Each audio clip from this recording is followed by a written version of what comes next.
Good morning, everyone. My name is Bart van Heijswijk, and together with my colleagues David Beckers and Marita Mitrovic, I work at the Dutch Consulate General in Shanghai for the Netherlands Innovation Network.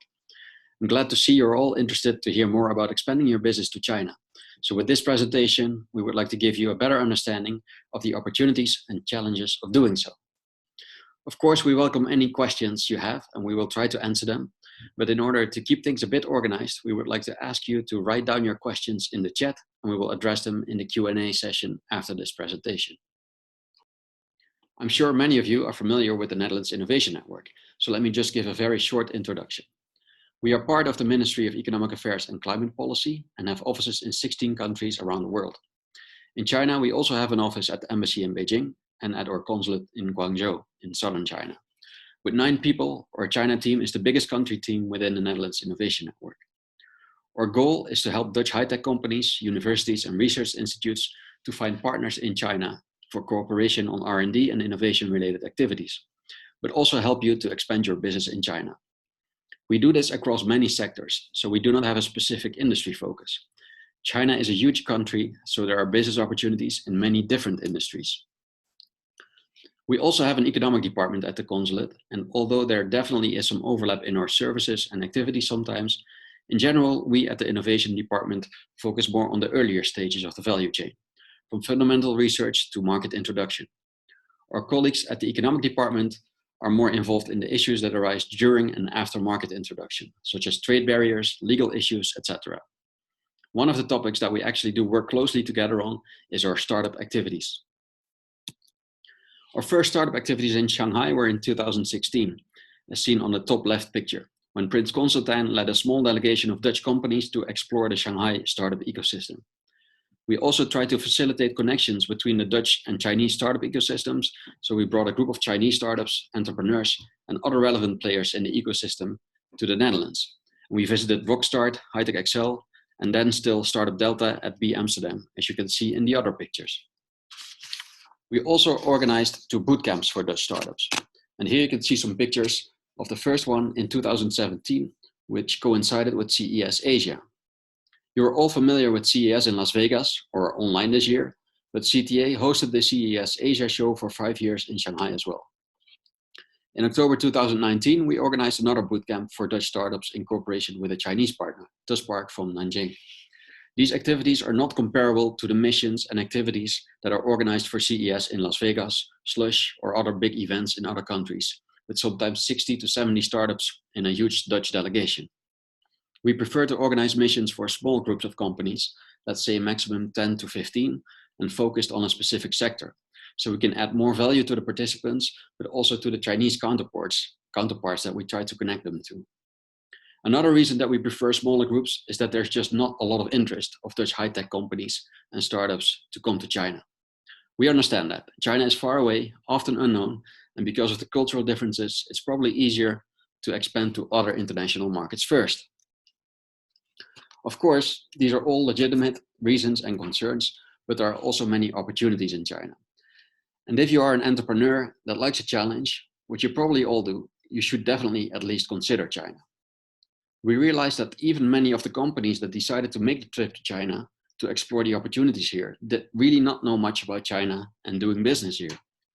That is why we created the Startup Playbook Shanghai, a website under the Ministry of Foreign Affairs China website, where we share the basic information about doing business in China with a focus on the startup ecosystem in Shanghai. In this presentation today, I will use some content of the playbook, and I think a good start would be this introduction movie. ByteDance, Didi Juxing, DJI, and Neo. Chances are that you haven't even heard of any of them, but these Chinese unicorns are among the most valuable on the global market. The mix of a fast-growing economy, a focus on innovation, and a tech-savvy consumer base has triggered a true startup boom in China. In recent years, the amount of unicorns grew from 8 in 2014 to 92 in early 2019. China now has, after the United States, the most unicorn startups in the world. This staggering growth is just another example of what's been called China speed, the unprecedented adoption and market penetration of new technologies by the Chinese market. Or should we say Chinese markets? Because if you want to profit from China's thriving startup scene, you better choose your point of entry wisely. Shanghai has a prosperous startup ecosystem with among the best funding opportunities in the world. Hundreds of co-working spaces, more than 500 incubators, and an extensive English-speaking and internationally oriented business community. Shanghai is China speed. It's the country's richest city. About 20% of the Chinese GDP is generated in and around Shanghai. Its citizens are very receptive to new technologies. It has one of the highest adoption rates for new mobile technologies. And it has a large talent pool. Some of China's best universities are here. Would you like to know more about the opportunities and challenges of bringing your startup to China? To help Dutch startups with their scaling strategies, we've created the Startup Playbook Shanghai. In this playbook, you can find key insights from fellow entrepreneurs and experienced experts on doing business here. They will advise you not to be mesmerized by the size of the Chinese market, but instead by its speed of innovation. So find your own niche market and shift your startup into high gear to stay ahead of the competition. Of course, the playbook also includes basic information on how to protect your IP, cultural insights on HR practices, and a list of promising sectors for Dutch startups. Interested? Please visit our playbook by clicking on the link below and contact us at China Speed.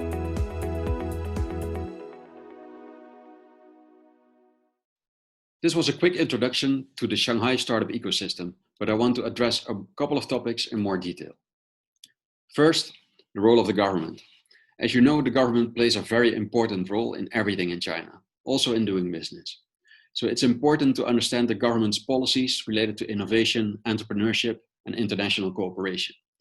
You may know the Chinese government works with 5-year plans, which are a kind of blueprint of the priorities and developments for government policy in the coming 5 years. We are still in the 13th 5-year plan, but in March this year, the 14th 5-year plan will officially be published.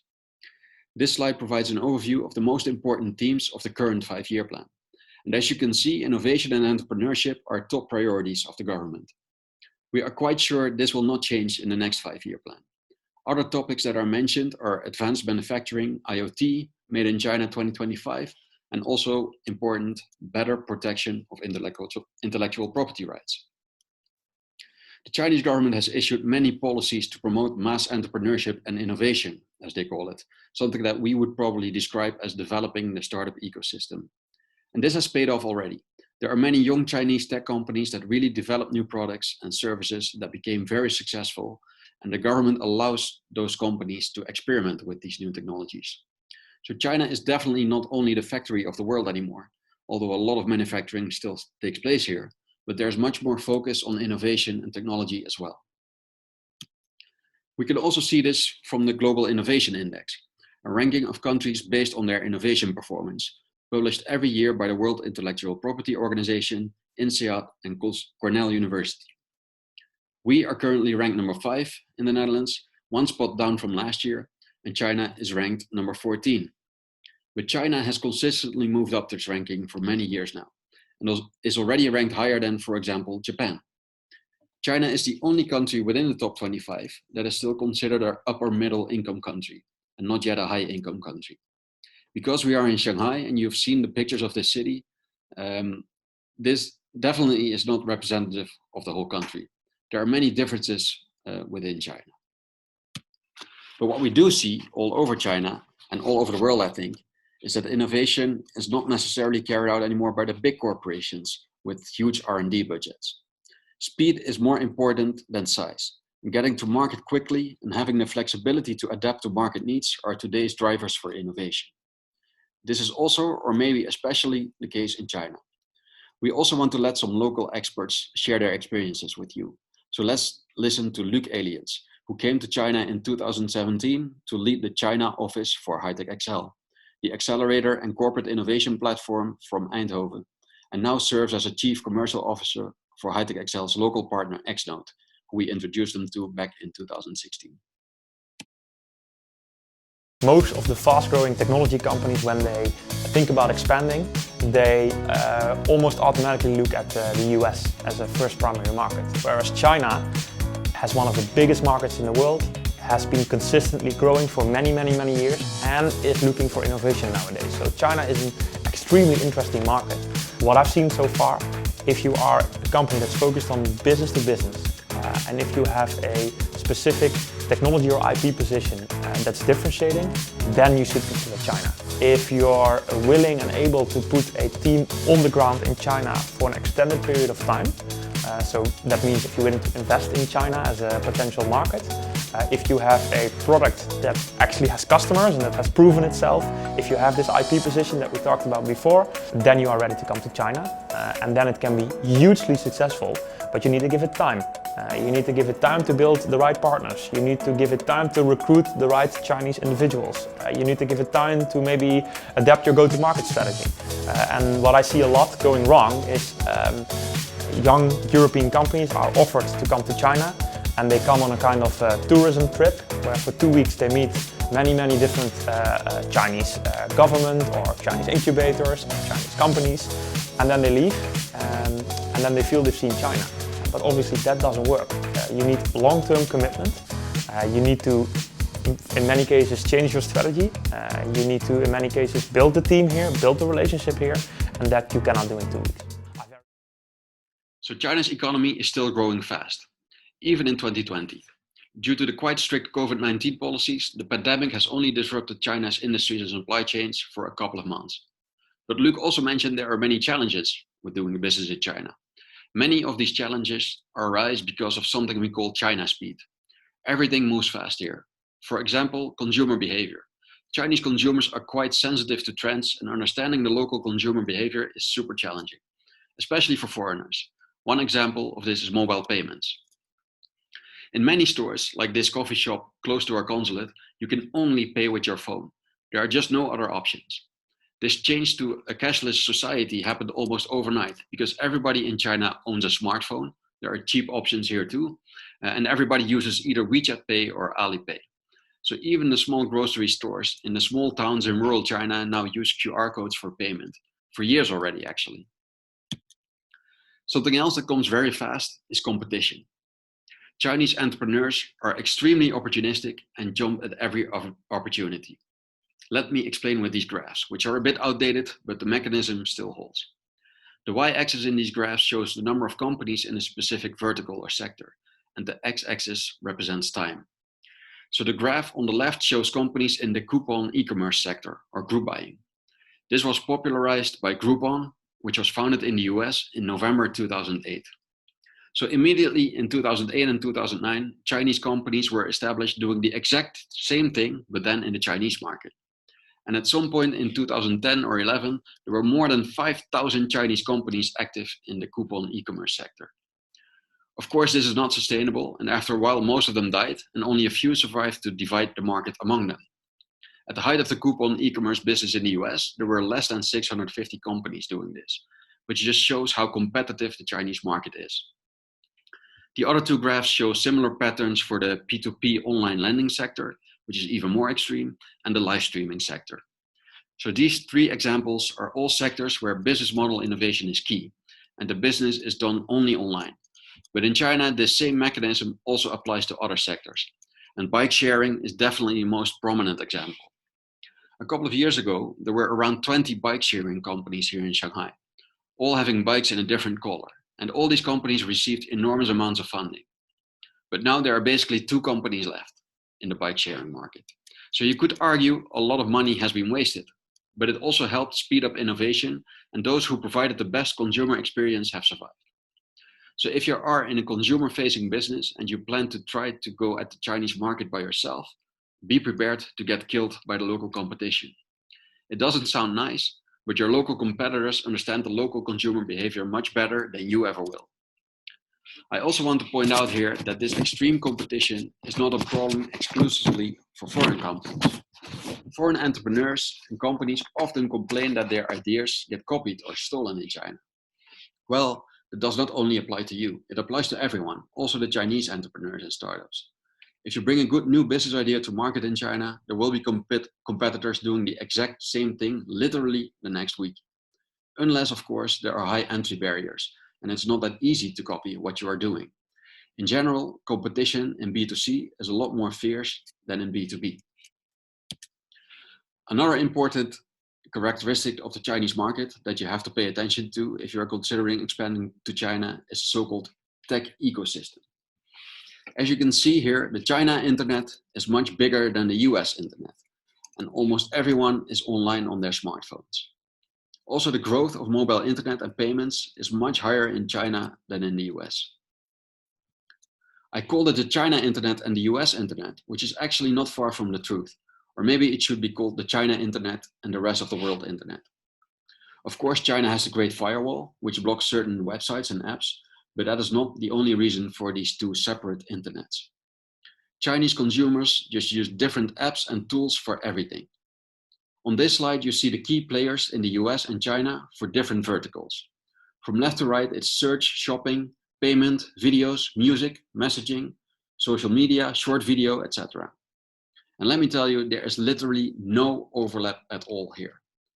I guess you all know TikTok, which is a product of ByteDance, a Chinese company, and you see their logo in the middle on both the China and the US side. But in China, their app is called Douyin, and it's completely separated from TikTok, the international version. So again, this is another explanation why B2C business in China is completely different from the Netherlands, Europe, or frankly, anywhere outside China. And this makes it very challenging for foreign companies to compete in this space. I want to give you a quick look at the investor landscape, because that's also very different in China. Maybe you recognize some international companies like IDG, Matrix, Sequoia, and Walden, but you probably have not heard of most investors on this slide. Even for the global investors, their China portfolio is usually managed by a dedicated and independent China team. I'm sure you all heard stories about having so much money available in China. And this definitely used to be the case. But the last couple of years, investors have become a bit more cautious and maybe smarter. But having a Chinese investor on board would definitely still help you to expand your business here. To be interesting for Chinese investors, though, your company has to offer something that is promising in the Chinese market. It seldom happens that Chinese investors invest purely based on overseas business. I'm definitely not an investment expert, but I think another difference between the Netherlands or Europe and China is the role of corporate VCs. The big tech companies in China are very active investors, especially Alibaba and Tencent. They have become huge platform companies with enormous amounts of consumer data, but they also have many companies in their ecosystem. So they could be an interesting partner for companies with B2B solutions. So I tried to explain why so many things are different in China, and I did not even mention the language yet. But still, China could be an interesting market for you. You just have to prepare well, so it's great that you join this session. And if you decide to go to China, it would be very helpful to find a local partner you can work with. You can hire Chinese people yourself, or you can set up some form of cooperation with a local company. But working with local people will really help you understand the market better and overcome many of the challenges that I just described. But I think it's better to let some experts explain this to you by themselves. First up is Robin Young, founder of Seedlink Technologies, an AI company active in the HR field with a Dutch co-founder.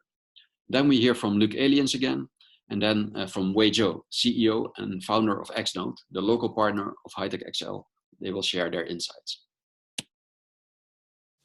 Partnerships are extremely important, so the right partner is essential for success. When we came to China, what we don't have here obviously is the network, what we don't have is the brand. So when we found Xnode, we found a Chinese partner that was privately owned, so not so much interference from government, that had a brand and a network, but that was lacking to some extent the content, the people and the quality element to the service. So we could add that while Xnode had the brand and the network. And in that sense, if you look at the assets that both sides could add to the equation, that was kind of 1 + 1 is 3. Without Xnode, we would absolutely not be where we are today. But the other way around is also true. Xnode would not be where it is today without Architecture. So I've done businesses both without a local partner and with, and the amount of headache that I had understanding all the regulations when I didn't have a Chinese business partner were like 10x. And then when I did have a Chinese business partner, they just took care of it for me, right? All the issues with, the government, taxation, all these different pieces. Otherwise, you would have to hire people for each one of these functions. And it's not impossible, but it's more costly and more difficult. So highly recommended. It does take time to find someone who you can trust, who you think is on the same level as you, but clearly having someone who's a local that understands culture, that understands how the government works, is a huge advantage. More important than anything else, I would say. It's going to be definitely more difficult for foreign startups in the B2C sort of areas because you're going to compete head-to-head with the Chinese locals. The locals who know better of the market, who know better of the customer behavior, the locals who have access to the local clients and who have resources and connections. But when it comes to B2B, specifically in the hardcore technology side, I think there will be more opportunities in there. Specifically, if you have a proprietary technology, which is very much well protected and then commands certain high level of entry barriers, then it's very likely you will create some business opportunities. So it's clear that having local expertise, either in-house or with a partner, will benefit your expansion plans in China. But how to structure this depends on your personal preferences and the possibilities at hand. This will be a decision for a later stage, but here we just show some possibilities. For example, full ownership in a WOFE, a wholly foreign-owned enterprise, a joint venture with a local partner, or your own representative office. Of course, there are also other options, such as a contractual agreement with a distributor or a representative here. Another issue that comes up every time we talk to high-tech companies that are exploring their opportunities in China is IP protection. China has a bad image in this regard, and for good reasons. But China's attitude toward IP protection has definitely improved over the years. The legal system here is increasingly more effective in protecting intellectual property rights, and one of the reasons is that this has also become more important for Chinese high-tech companies.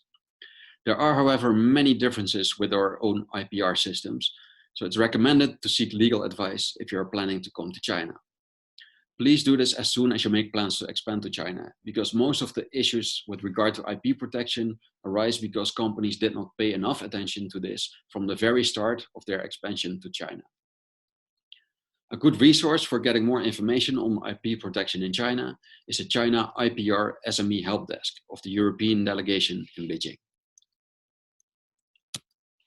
Another very important topic that I would like to talk a bit more about is the business culture in China, or actually the cultural differences with the Netherlands.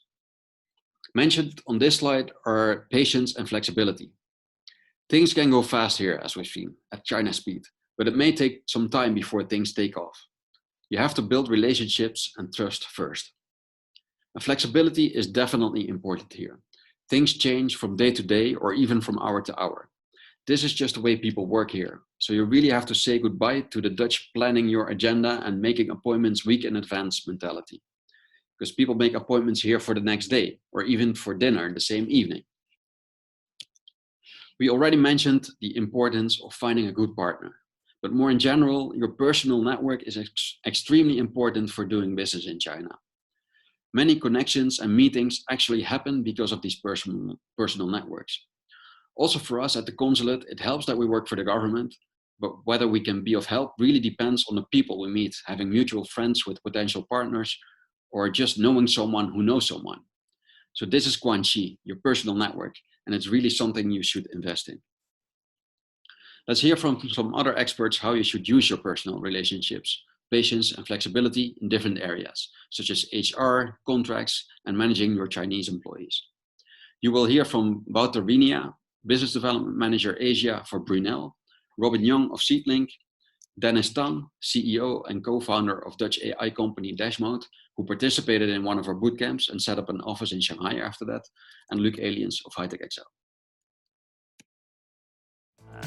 Every week we get at least 10 inbound leads of people wanting to do something with us.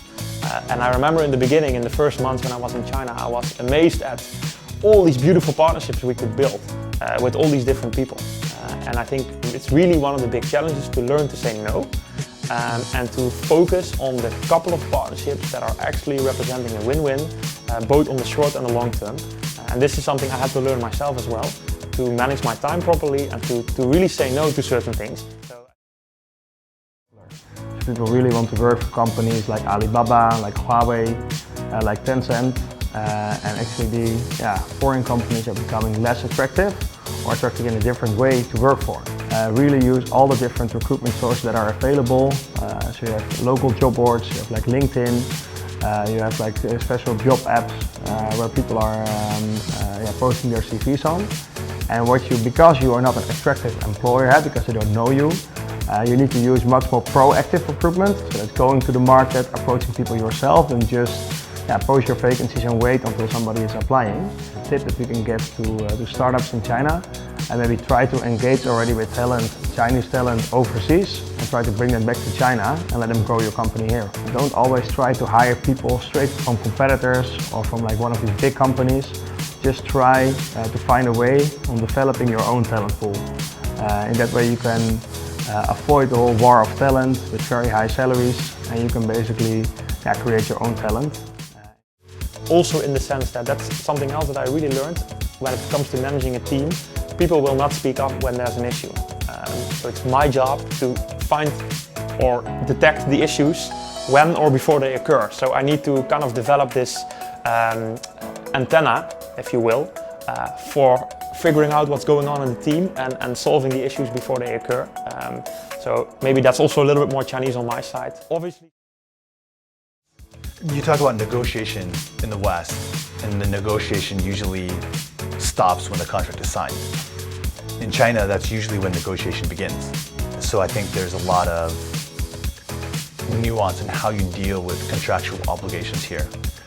So it's more about your relationship with people than it is about what's on paper. The important point is, in China, everything is difficult, but everything is possible at the same time. So I think that's one of the key learnings, that really, if you try your hardest in China, at least it is all possible in the end. So that makes it really worth it. Stay calm.